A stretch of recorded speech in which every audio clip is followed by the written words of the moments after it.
Do you remember those wildly dangerous things we all did and somehow survived? Back then, risk was just part of growing up, and every scraped knee or singed eyebrow felt like a lesson in freedom.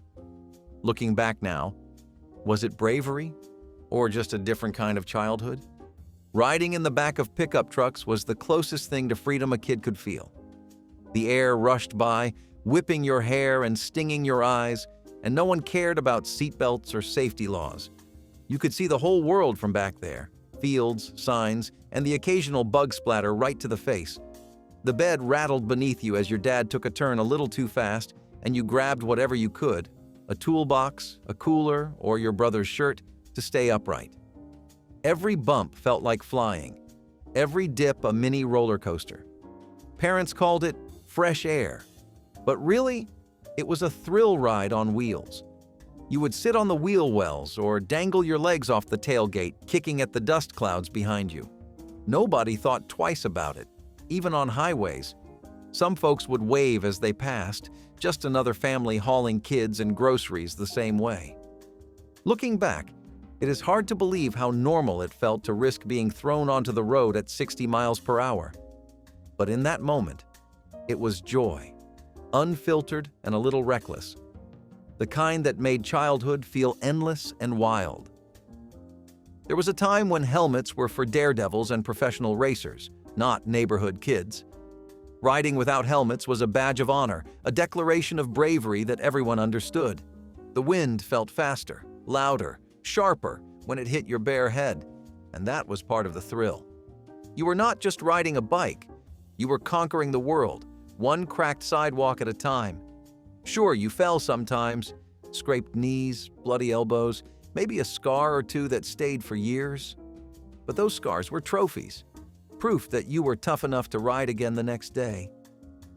Parents barely blinked. A rinse with a garden hose and a bandage were the only first aid required.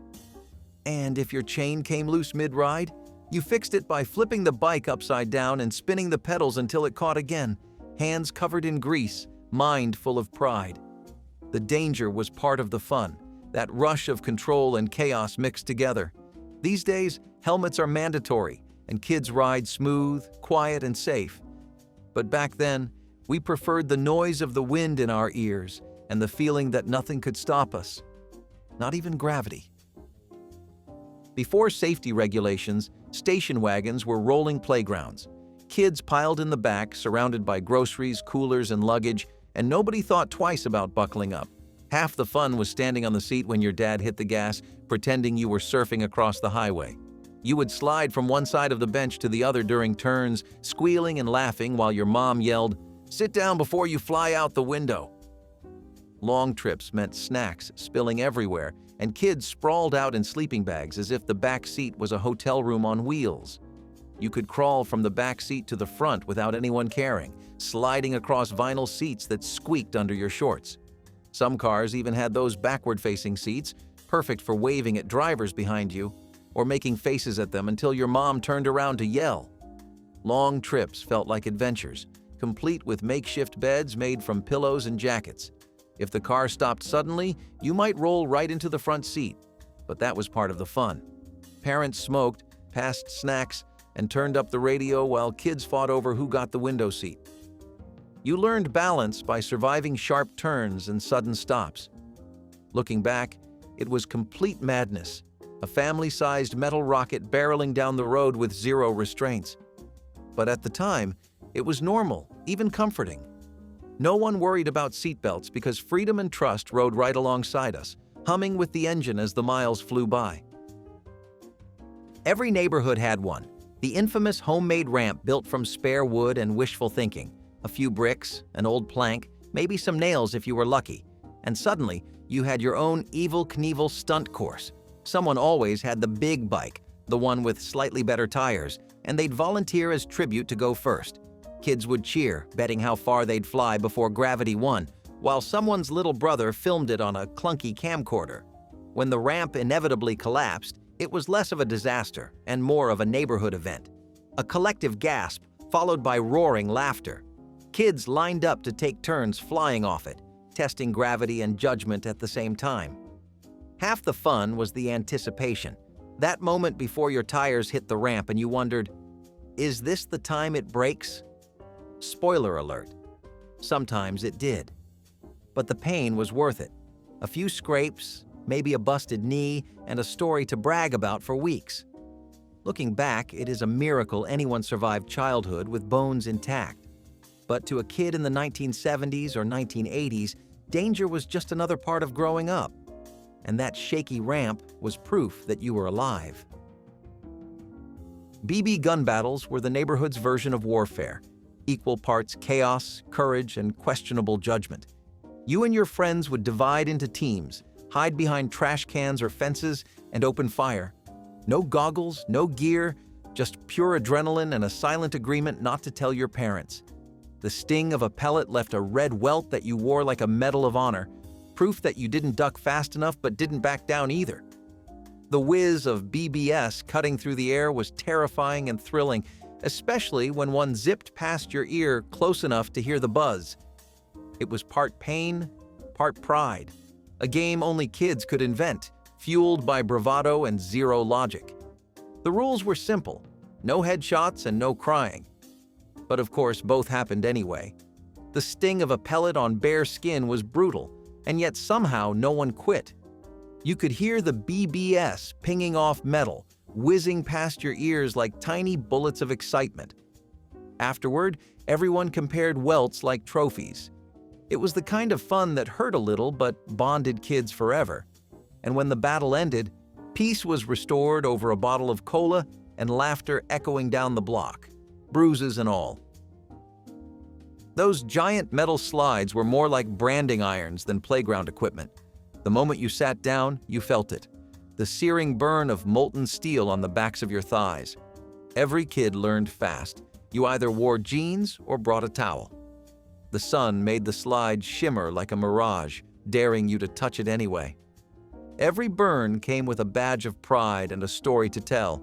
Who screamed the loudest, who made it down fastest, who got stuck halfway and had to be pushed. The heat rose in waves, and every trip down felt like surviving a trial by fire that somehow ended in laughter instead of tears. The brave ones went bare-legged anyway, screaming halfway down and still climbing right back up.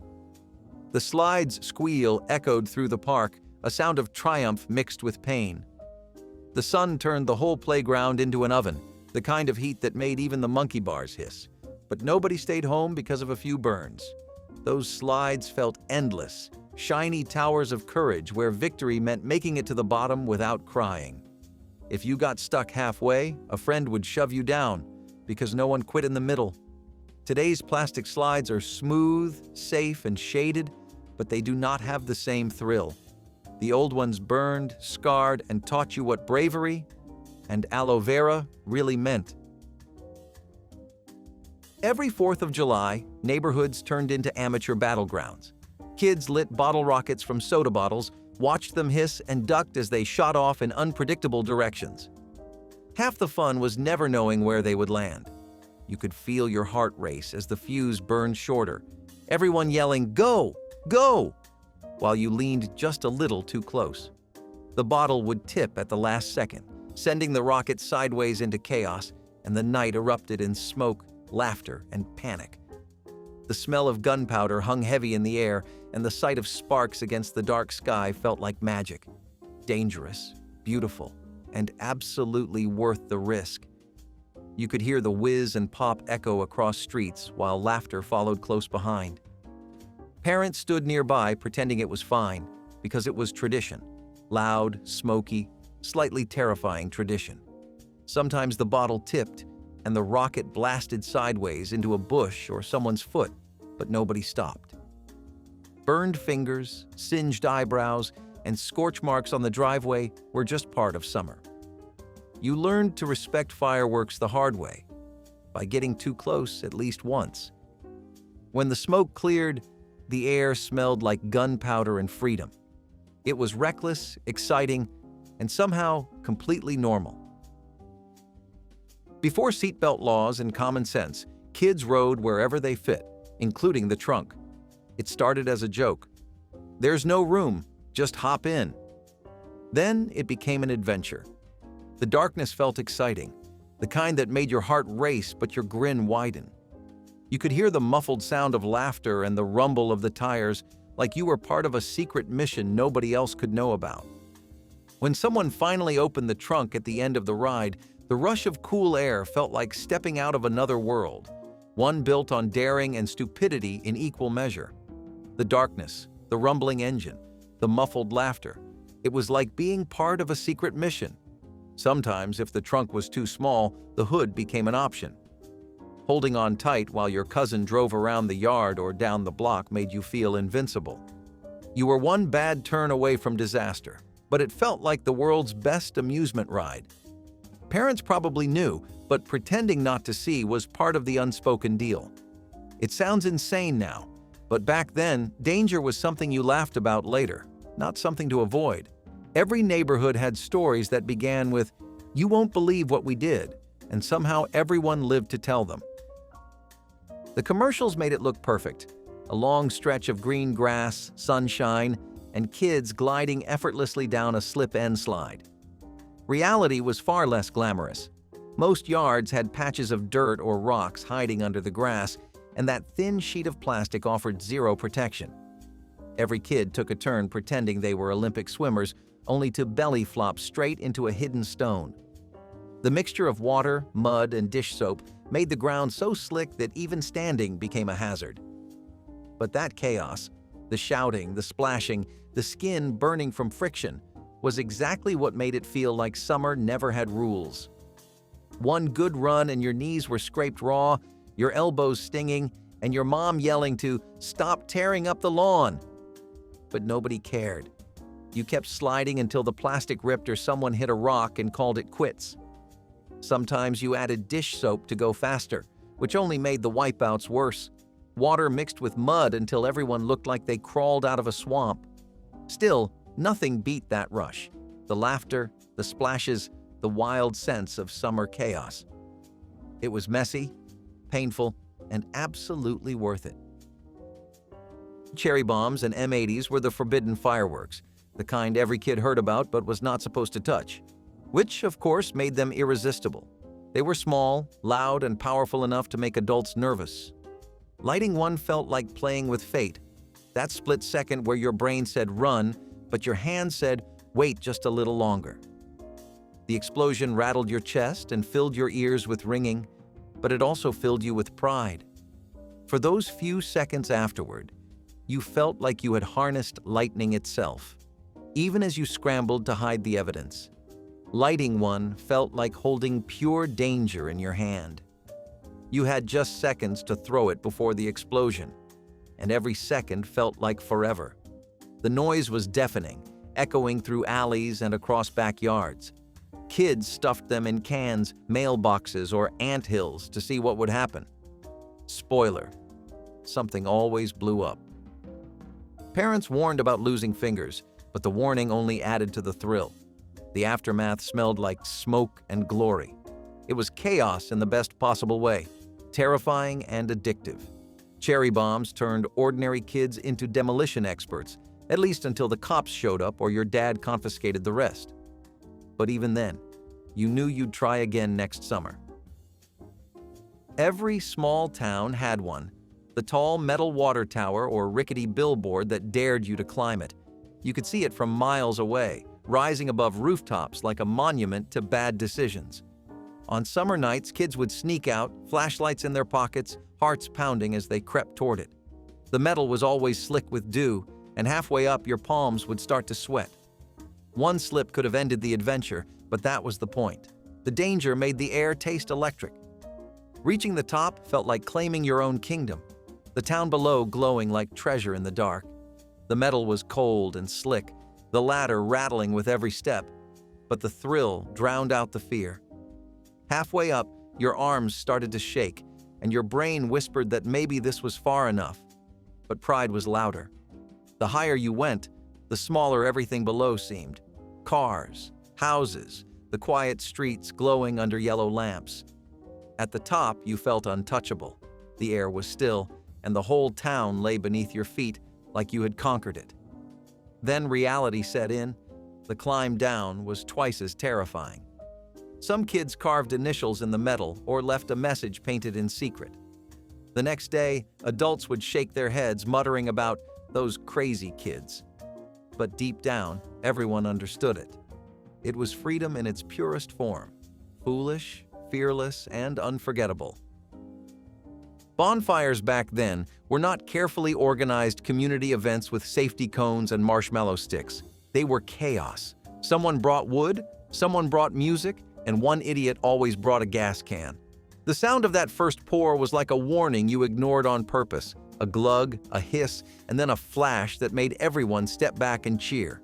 Sparks would shoot into the night sky like fireflies gone rogue, and the smoke smelled like every summer memory rolled into one.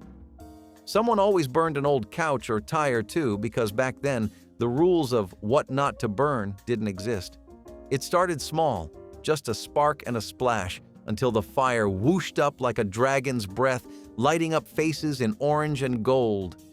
Everyone jumped back, laughing, even as eyebrows singed and the grass smoked at their feet. The smell of burnt fuel filled the air, mixing with laughter and cheap cologne. Parents warned about accidents, but warnings never stood a chance against teenage invincibility. You could feel the heat pulsing off your skin, see shadows dancing on faces that were equal parts excitement and fear. Sometimes the fire got out of hand, licking up higher than it should, and that's when someone panicked and threw more gasoline, which of course made it worse. But nobody wanted to admit it was stupid. Those nights felt alive, untamed, like the world was yours to set on fire, literally. Looking back, it is amazing any of us made it to adulthood with both eyebrows intact. There is something about a metal object and an electrical socket that awakens the mad scientist in every kid. A key, a bobby pin, or a paperclip suddenly became the perfect experiment tool. You wondered what would happen, and for a split second you found out. The instant flash was thrilling, bright, loud, and over too soon, leaving the faint smell of ozone and terror. Kids swore they saw lightning shoot from the wall, and somehow that made it worth the risk. Nobody thought of it as dangerous. It was curiosity meeting stupidity, and every house had at least one shocking story. The spark snapped like lightning, your fingers tingled, and you jumped back yelling, half terrified and half thrilled. The shock was quick, but it left an impression, literally. Sometimes the lights flickered, sometimes the breaker tripped, and sometimes your mom appeared like a ghost summoned by stupidity. She would yell, of course, but curiosity was already replaced with pride.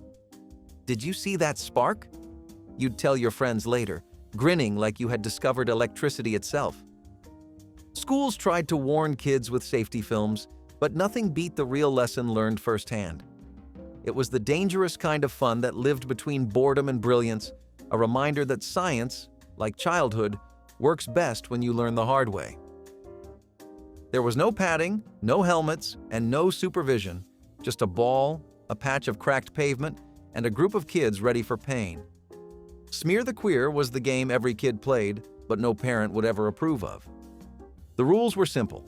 Someone had the ball, everyone else tried to tackle them, and mercy was optional. Every sprint ended with a collision, sneakers screeching against gravel, knees exploding in scrapes. You'd slide across the asphalt, skin peeling away like stickers, and still get up grinning. The rougher the hit, the louder the laughter. Pain didn't matter when pride was on the line. It was chaos, laughter, shouting, sneakers scraping the ground, and skin meeting concrete. The ball was just an excuse to collide with as much force as possible. Elbows scraped, knees bloodied, teeth occasionally loosened. But nobody cried. Not really. Pain was part of the game, and the scars were badges of honor. The school nurse knew half the players by name from Monday morning visits, but that did not stop anyone from playing again by Tuesday. It was wild, stupid, and completely normal. Today it would get banned, reported, maybe even studied by psychologists. But back then, it was just another day of growing up tough. Before swimming pools and lifeguards, there was the creek, muddy, cold, and full of mystery. Nobody tested the water, and nobody cared. You just jumped in. The current tugged at your legs. and every splash kicked up clouds of silt that made the water look like chocolate milk. You could smell the earth and moss, hear frogs croaking like they were cheering you on. Sometimes a snapping turtle or water snake made an appearance, but bravery always won out over common sense. Rocks sliced your feet, frogs darted by, and something always brushed your leg that you swore was a snake. It was perfect. Parents had no idea where you were, and that made it even better. You and your friends splashed, raced, and dared each other to swim out farther, the sun glinting off the water like glass. The smell of wet earth and the hum of cicadas filled the air. Sometimes you found treasure, a lost shoe, a rusty can, or the skeleton of a bike long forgotten. By the end of the day, you were covered in mud, mosquito bites, and joy. It was dirty, dangerous, and exactly what summer was supposed to be. The creek was a wild place, and so were you. Every kid knew the feeling. Hands gripping the cart handle, one foot on the edge, heart racing as you stared down the hill. Shopping carts were not for groceries, they were for glory. Someone would give a push, and off you went, rattling over the pavement like a runaway train. Your friends yelled and chased after you, laughing as the cart wobbled and shook. The wind burned your face, your stomach dropped, and for 5 wild seconds, you believed you were invincible. Then came the inevitable crash, metal clanging, wheels bending, and you sprawled across the asphalt in a heap of laughter and pain. The wind roared in your ears, the wheels wobbled dangerously, and you prayed the front ones didn't lock up.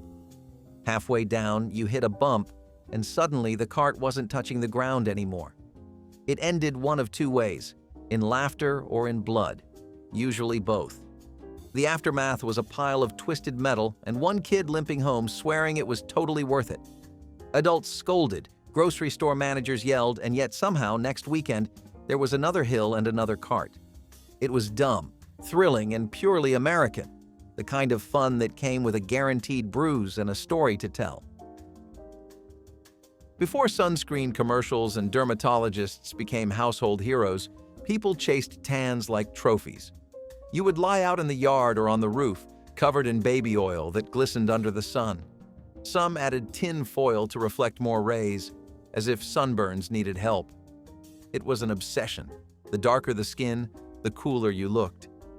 By evening, your body was the color of a lobster and your skin hot to the touch, but nobody called it damage. It was a base tan. Aloe vera was your only salvation, slathered on like regret. Mothers, daughters, and even dads joined in, beach chairs lined up, radio humming, the scent of coconut and charred skin in the air. Years later, every dermatologist in the country would shudder at the thought, but at the time, it was glamorous. You suffered for beauty, and that suffering came with pride. Smoking on school trips. Imagine a field trip where the teacher smoked in the front of the bus and the kids smoked in the back. That was reality. Cigarettes were currency, traded, borrowed, or stolen from parents. The windows cracked just enough to let the smoke drift out, or so everyone believed. You felt grown up, rebellious, and invincible, blowing smoke rings out the window while pretending to cough. Nobody tattled because everyone was in on it, even the chaperones who pretended not to see. The smell clung to your clothes, your hands, your hair, but back then, that scent was normal. You were not breaking rules. You were joining the adult world early. Teachers scolded but rarely punished. After all, half of them smoked too. It was a rite of passage, one puff at a time. Using real tools as toys. Before toy toolkits existed, kids played with the real thing: hammers, saws, screwdrivers, and pocket knives. You would dig through your dad's toolbox, picking out the sharpest or heaviest item, and immediately start building something dangerous. Forts, ramps, swords, you name it. A few smashed thumbs, a couple of cuts, and maybe a tetanus shot later, you were a self-made carpenter. Parents figured a little pain taught responsibility, so long as you did not lose a finger. You learned early how to pound a nail, tighten a screw, or slice an apple with a blade dull enough to slip. Every project looked terrible, but it felt like a masterpiece. The smell of metal and oil became the scent of adventure. Some kids even carried their pocket knives to school, and no one panicked. Today it sounds unthinkable. Back then, it was just another Saturday spent learning survival skills the hard way. Gas stations were wonderlands of danger, fireworks sitting right next to the pumps. You would hand over a few wrinkled bills and walk out with explosives labeled "fun for the whole family." No one checked IDs, no one cared. You could light them right there in the parking lot, and sometimes you did. The crackles, the pops, the smoke, it was like holding power in your hands. Kids lit strings of firecrackers between their fingers or launched rockets from soda bottles, aiming for the stars and hitting fences instead. Parents watched from porches, shaking their heads, but smiling. It was freedom, fire, and foolishness all in one bag. The next day, the driveway was scorched, the air still smelled like sulfur, and everyone had a story to tell. About the one that almost blew up the mailbox or the rocket that nearly hit the dog. Somehow, it always ended with laughter. Looking back, it is hard to believe gas stations once sold fireworks to children. But that was America's favorite brand of fun, risky, loud, and unforgettable. Roller skating on public streets was childhood chaos dressed up as confidence. You tied those skates tight, metal ones that clamped right onto your sneakers or stiff leather boots with worn-down wheels, and launched yourself into freedom. The pavement was cracked, the sidewalks uneven, and every driveway felt like a ramp built for disaster. You learned balance not from lessons, but from the countless times you hit the ground. There were no helmets, no knee pads, no warnings about safety first. The only rule was simple. If you fell, you got up fast so no one laughed too hard. The sound of wheels clattering over asphalt filled entire neighborhoods, mixing with the faint hum of transistor radios and barking dogs. Every group had that one kid who skated like lightning, daring the rest to keep up, and every group had someone whose brake toe was long gone, forcing them to crash into a bush just to stop. The street became your stage, your racetrack, and occasionally your battlefield. Gravel rash was just the price of entry, proudly shown off at dinner like a war wound. Some kids carried their skates slung over their shoulders on long straps, a badge of street-level pride. Looking back, it is a wonder more teeth were not lost to curbs and potholes, but in those days, pain was just another kind of fun. The faster you fell, the cooler you looked, and nothing felt quite like the wind on your face when you nailed that perfect glide down the block. Drinking from the garden hose was the unofficial taste of summer. Every kid knew the ritual. Grab the hose, let the first gush of boiling hot water run out, and then take a gulp that tasted faintly of metal, rubber, and pure childhood. It was the water of life, or so we believed. You could be out playing for hours, riding bikes, climbing fences, or running barefoot through sprinklers, and the hose was the only thing keeping you from passing out under the sun. Nobody cared about germs or chemicals leaching from the green rubber. If anything, that was part of the appeal.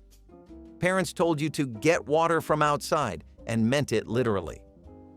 The hose curled like a snake across the yard, and you learned to bend it just right so it sprayed whoever stood too close. The water was never cold enough, the pressure unpredictable, and it always tasted vaguely like dirt. But nothing beat it. Years later, when you taste that faint metallic tang in the back of your throat, it comes with the sound of cicadas and the smell of cut grass. It might not have made anyone immune to everything, but for one glorious second, it felt like it did. Walking to school alone at age 7 was a rite of passage disguised as responsibility. Parents handed down instructions like sacred scrolls, look both ways, don't talk to strangers, and follow the same route every day. Then they waved from the porch, trusting that a kid barely tall enough to reach the doorknob could navigate an entire world. The morning air was cool, your backpack heavy, and the sidewalk stretched out like an adventure waiting to happen. You passed barking dogs, cracked fences, and that one house with the spooky window nobody wanted to look at. Friends would join along the way, turning the walk into a miniature parade of chatter and dares. There were no GPS trackers, no safety apps, no adults shadowing your every step, just common sense and a home waiting at the other end.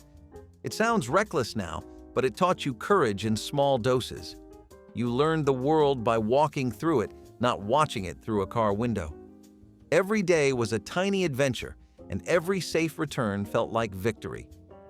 By the time you got home, the porch light was on, your mom asked how your day was, and you said fine, as if you hadn't just conquered the neighborhood on foot. Every Halloween or birthday party had that one magic moment, the arrival of dry ice. Someone's parent would dump chunks of the mysterious white stuff into a punch bowl, and kids would crowd around as fog rolled across the table. It hissed and bubbled like something straight out of a mad scientist's lab. Everyone thought it was harmless fun, but dry ice was basically frozen carbon dioxide, cold enough to burn skin on contact. Did that stop anyone from poking it? Of course not. Tiny hands reached through the fog to touch it, daring each other to see who could hold it the longest. The smoke was the show.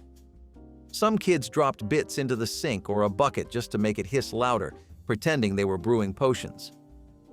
Parents stood nearby with cameras, oblivious to the potential frostbite happening inches away. It was equal parts wonder and recklessness, a perfect mix for childhood curiosity. Looking back, it is funny how danger often came disguised as awe. The fog crept across the floor, glowing in the dim light, and for a moment, every kid in the room believed in magic. It might have been risky, but it sure made for a party no one ever forgot. Standing up in the back seat was childhood freedom at 60 miles per hour. Seatbelts were optional, windows were down, and kids roamed the car like it was a moving playground. Parents were too busy smoking, talking, or changing the radio station to notice you balancing on the hump in the middle, arms out like a surfer. The wind whipped through your hair, the car vibrated beneath your feet, and you felt unstoppable. Sometimes you'd lean forward between the front seats just to be part of the adult conversation.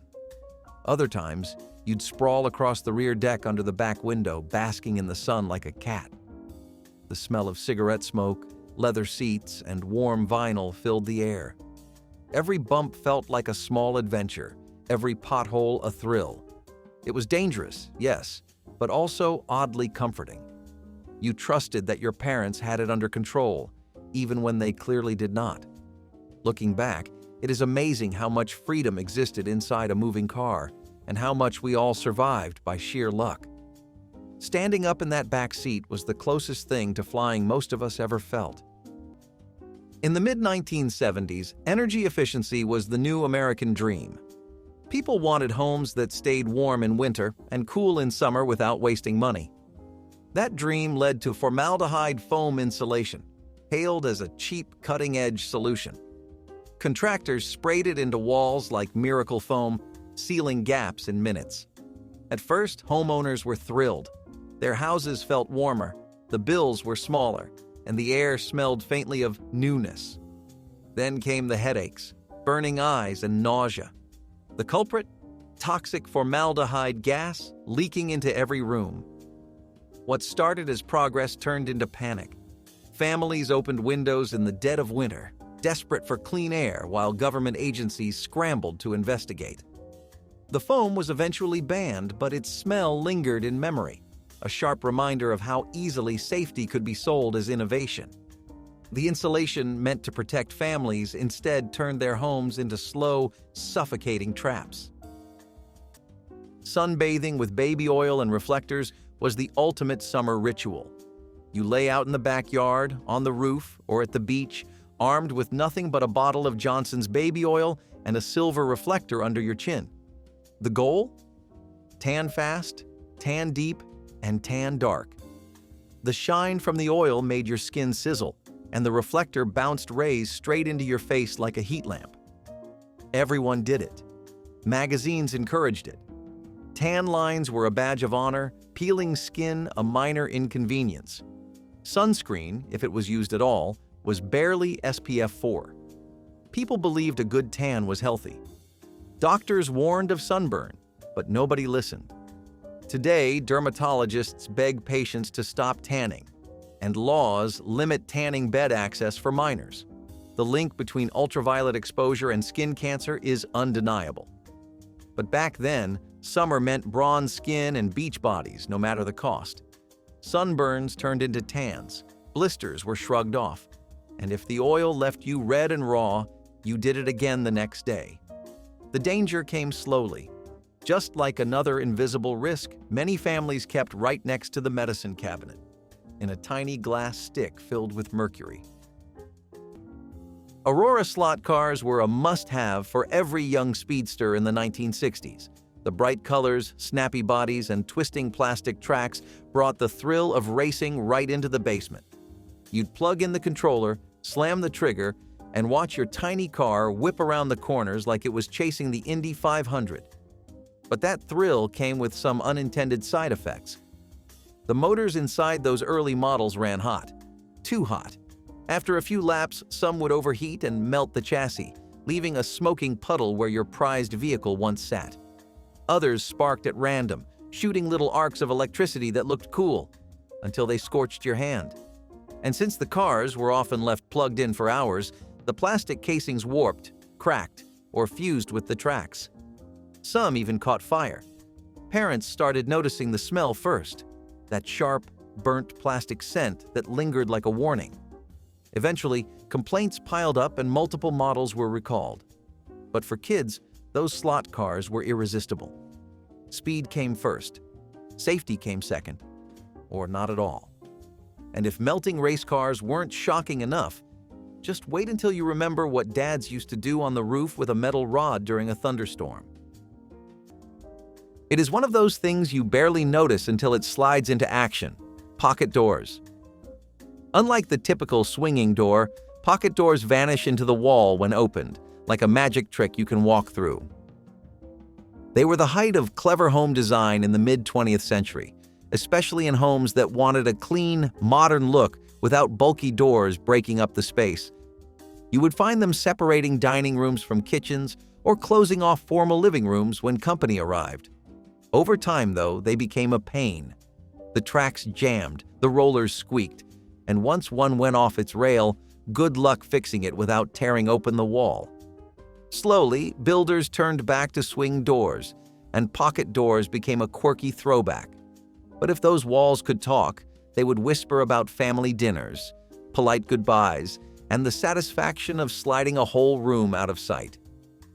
Now, speaking of questionable style choices, wait until we step into the softest, strangest room in the house: the bathroom. Aquanet's scented hairspray line hit the shelves in 1968, hoping to combine the hold of a hair helmet with the charm of a perfume ad. The brand was already a household name. By then, Aquanet had glued more bouffants in place than any other product on the market. But someone in marketing must have thought, you know what this cloud of chemicals needs? Flowers. So they rolled out a special line of floral-scented versions. There were rose, jasmine, even a spring breeze blend. The idea was to give users a refreshing, elegant aroma while locking their hairstyle in place for hours. But it backfired, fast. The floral notes clashed with every other scent in a person's routine. The smells mixed into something that made elevators unbearable. To make matters worse, the scent faded quickly, leaving behind the signature Aquanet chemical musk, just with a weird dying flower twist. Even die-hard Aquanet fans could not justify it. By the early 1970s, the line quietly disappeared from shelves. Aquanet stuck around, but its foray into fragrance was a short and smelly detour. But if you want a true example of how the 1960s misunderstood its audience, just look at the British bike that tried to win over American teens by shrinking everything they loved. Nothing said comfort like curling up under an electric blanket on a cold night. They were luxury and warmth rolled into one, a modern marvel for the modern family. But early models had a dangerous flaw: poor wiring. Wires frayed inside the fabric, sparks flew, and fires started in the middle of the night. The cozy hum of electricity felt like progress itself. No more cold sheets or frosty mornings. But inside those blankets, tangled wires rubbed and wore thin with each use, turning comfort into kindling. One overheated coil could transform a peaceful night into a blaze that consumed the very bed it was meant to warm. What was supposed to be comfort became catastrophe.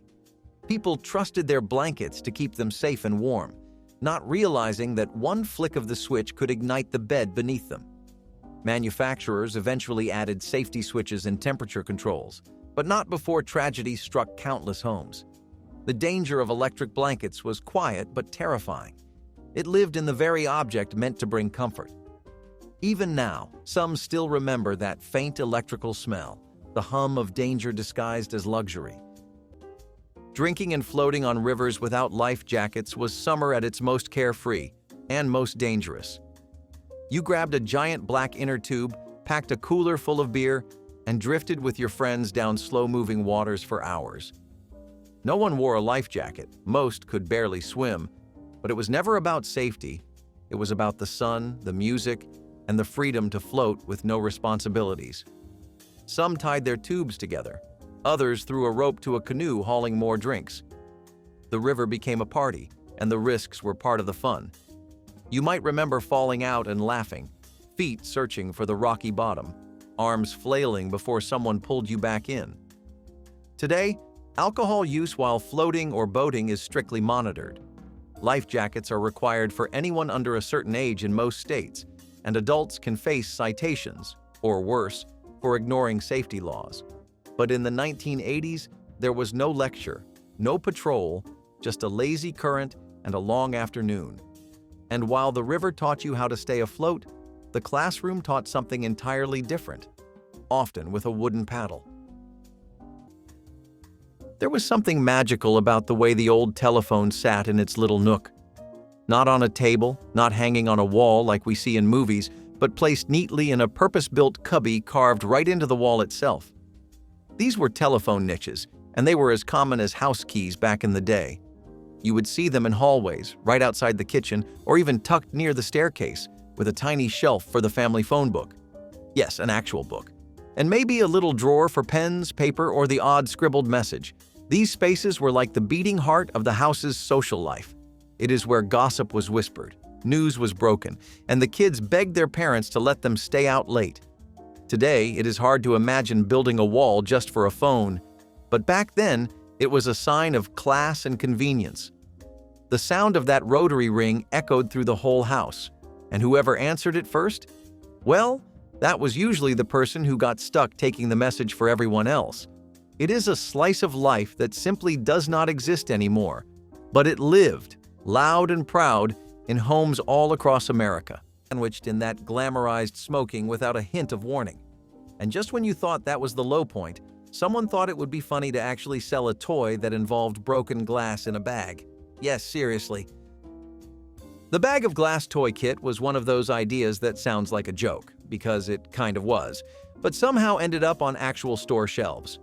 Inspired by a sketch from a comedy show, it became a bizarre reality thanks to novelty companies that took the joke way too far. Inside the package?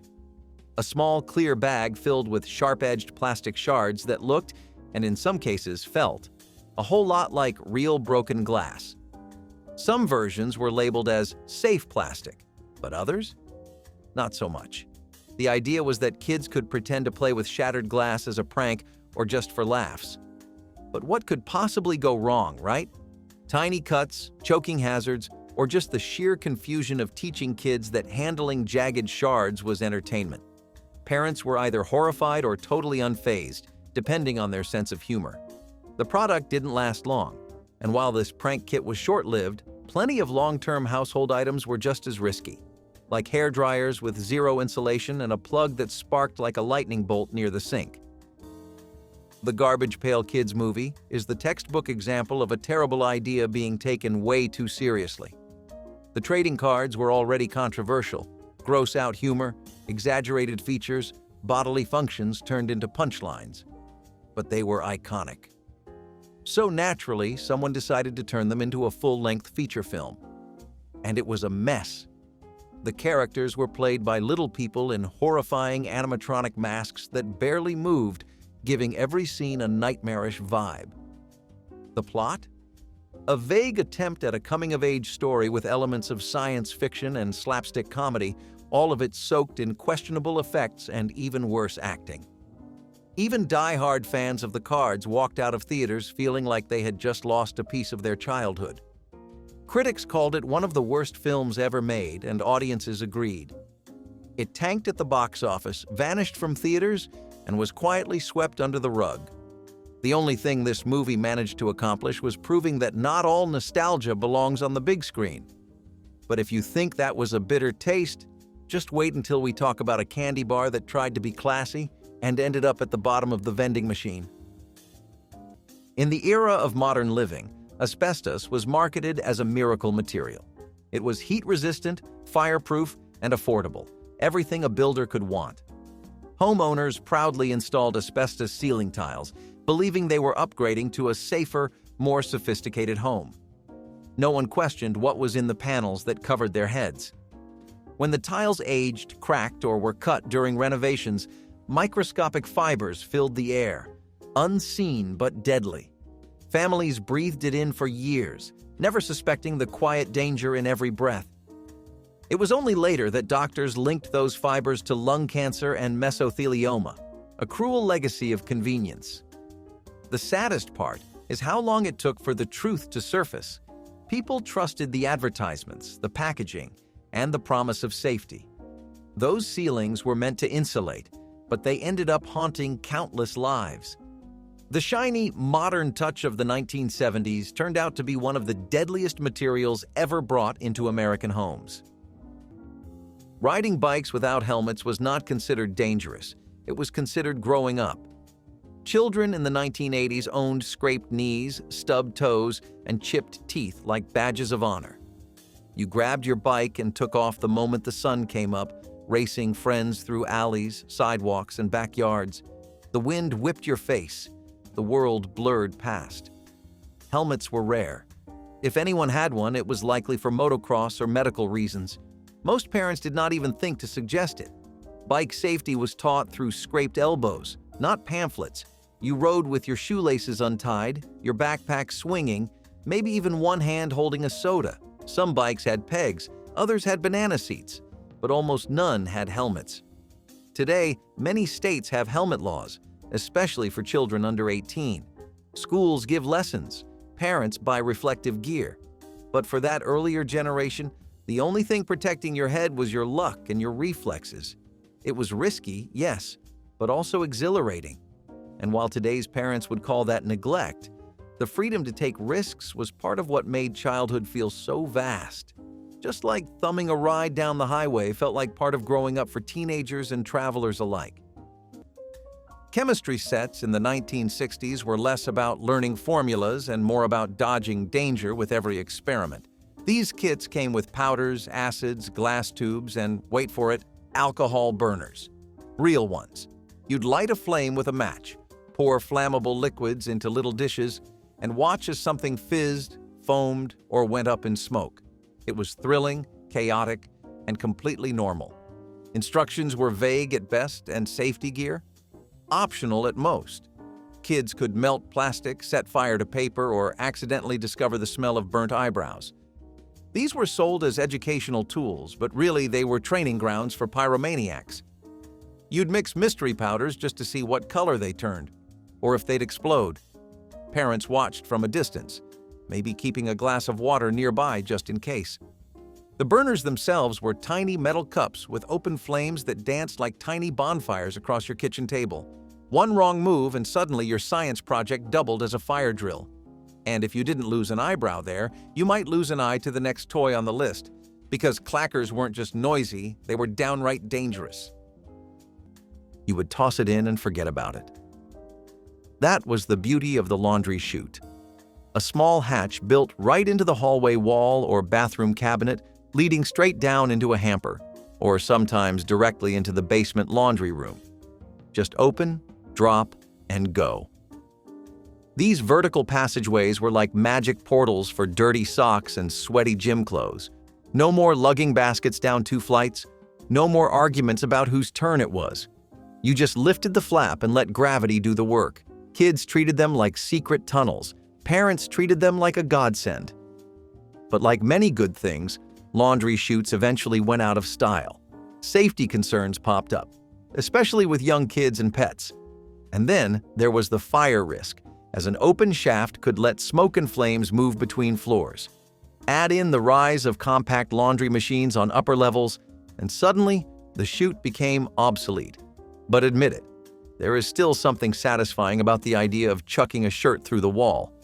And speaking of walls, wait until you hear about the windows that were not exactly windows. Because in 1969, Pan American Airlines launched a waiting list for commercial flights to the moon. No joke. People were lining up to get their names on this list. The idea was simple. We made it to the moon, so the next logical step was to sell tickets.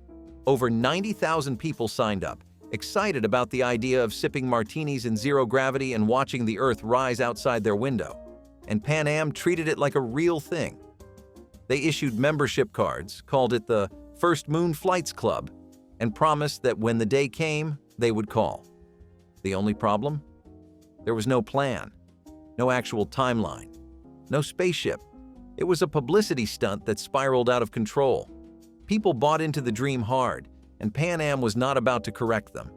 When the company went bankrupt in the 1980s, it had never even started building anything to take people to space. The dream fizzled out, but it proved just how hungry the world was for a taste of the future. And nowhere was that hunger more obvious than in people's homes, where they tried to bring cinema magic to life with a machine the size of a small refrigerator. If you were a kid in the early 1970s, you probably remember the sound of clackers, the rhythmic click of two acrylic balls smashing together on a string. They were mesmerizing, addictive, and impossible to put down. Every playground echoed with that familiar clack, clack, clack of triumph. But fun quickly turned to fear when kids started showing up with bruises, cuts, and even eye injuries. The acrylic balls could shatter mid-swing, exploding into shards sharp enough to draw blood. Children compared the loudest clack to a badge of honor, competing to see who could swing them the fastest. But the harder they swung, the greater the danger. Tiny shards flew like shrapnel, sometimes slicing faces and arms. Parents called them toys, but in motion, they looked and sounded more like weapons. Parents panicked. Schools banned them. Yet for a brief moment, clackers were everywhere. Symbols of carefree childhood and the chaos of a decade that loved to experiment. Looking back, it is hard not to laugh at how dangerous, harmless fun once was. They were toys that taught a whole generation one unforgettable lesson. Sometimes excitement really can break in your hands. Lack of booster seats was not an oversight. It was the norm. Children too small for seatbelts simply sat on their knees or curled up cross-legged on the back seat. If you were lucky, you sat on a pillow to see out the window. That was your booster. Parents barely considered height or weight guidelines because there were none to follow. Babies sometimes rode in laps. Toddlers were belted in with adult straps that did little to protect them. Car seat laws were either non-existent or loosely enforced. In many families, a car seat was a hand-me-down with no instructions. Booster seats were rare, and safety testing even rarer. You might remember the seatbelt cutting into your neck or slipping off your shoulder entirely. Nobody measured, nobody adjusted. It was all instinct. But as crash statistics mounted and tragic accidents made headlines, laws slowly changed. By the late 1990s, most states required booster seats for children under a certain age or height. Today, it is unthinkable to drive without one. But for those raised in the back seats of station wagons and minivans, survival often came down to luck. And while cars were full of risks, the real danger sometimes came from inside the home, especially when people handled deadly materials without ever knowing it. Back before Halloween became a yearly anxiety fest, taking unmarked candy from a neighbor was just how the night worked. You rang a doorbell, yelled, "Trick or treat," and got handed whatever someone had lying around. Loose jelly beans? Great. Homemade fudge and wax paper? Even better. The idea that candy needed to be sealed and tamper-proof had not fully caught on yet. No one was worried about needles or poison. Your biggest fear was getting a box of raisins. Parents did not comb through your haul under a flashlight. They just told you not to eat it all at once. The neighbor handing out popcorn balls or wrapped caramels was not suspicious. They were the cool house. Trust was the currency of the neighborhood, and if someone put effort into a treat, you respected it. Now, we wrap everything in layers of packaging and double-check labels like candy is a security threat. And after all that sugar buzz, you already knew where the real party was, under a disco ball, skates on, and lyrics your parents probably should have listened to more closely. Collecting and playing with lead-painted toys was not just common, it was colorful. Bright red fire trucks, yellow duck pull toys, green building blocks, all coated in lead-based paint that chipped with time and clung to tiny fingers. Kids chewed on them, babies teethed on them. Nobody thought twice. Lead paint made colors pop and finishes last. It was used in toy trains, doll houses, lunchboxes, and even cribs. But as scientists and doctors began linking lead exposure to cognitive delays, behavioral problems, and even organ damage, the danger became harder to ignore. Still, many households in the 1980s were filled with toys made before stricter regulations took hold. You might remember that sweet metallic taste from licking a painted truck or the smell of an old wooden toy chest. It was part of playtime, but under the surface, those bright colors came with a cost. Today, toy safety is rigorously tested, and lead limits are strictly enforced. But back then, the warnings were distant, the labels unclear, and the risks silent. And if the toys were risky, so were the neighborhood traditions, like launching fireworks right from your own backyard. No permits, no fire marshal, just matches and luck. Parents in the 1970s wanted their babies to walk sooner, move faster, and explore the world safely. Baby walkers with metal frames seemed like the perfect invention, a sturdy little chariot for curious toddlers. The commercials showed smiling babies zipping around kitchens, their mothers laughing proudly. But reality was far from safe. The metal frames were heavy, the wheels moved too easily, and one wrong push sent babies tumbling downstairs or into sharp corners. Doctors and safety experts warned of the risks, but television ads kept showing picture-perfect homes where babies moved freely and safely. Behind the marketing glow were countless emergency room visits for skull fractures, broken limbs, and concussions. The wheels that symbolized independence also carried children straight into danger at speeds no one anticipated. Emergency rooms filled with injuries that no one saw coming. Pediatricians begged for the product to be rethought, but the market kept booming. It took years for regulations to catch up, and by then, the damage was done. What was supposed to symbolize independence became a silent threat rolling across living room floors. The sound of those tiny wheels once meant joy, but for many families, it ended in fear. Mercury thermometers were a household staple, used on babies, adults, even pets. Tucked in bathroom drawers or first aid kits, they were slim, silver, and dangerously beautiful. If you were sick, your mom would shake the thermometer to reset the mercury, then slide it under your tongue or arm. You waited in silence, watching the silvery liquid rise and hold its place. Nobody questioned it. It was science. It was routine. But those thermometers were filled with mercury, a potent neurotoxin that could poison the air if the glass broke, and they often did. A slip from the counter or a hard shake could send beads of mercury rolling across the floor like tiny balls of doom. Most families wiped them up with tissues or brooms, unaware of the harm. Today, mercury thermometers have been almost entirely phased out, replaced by digital ones that beep instead of shimmer. But for kids of the 80s, that little glass stick was part of every fever, every flu, every call to grandma for what to do next. And just like nobody questioned the mercury, nobody questioned mixing alcohol with open water, especially when summer meant floating down a river without a care in the world. Leaving kids in the car while you shopped was not only common, it was considered efficient parenting. You would crack the window a little, toss a snack in the back seat, and tell them not to touch the gear shift. That was it. No seat warmers, no climate control, just the burning hot vinyl seats and a juice box to keep them busy.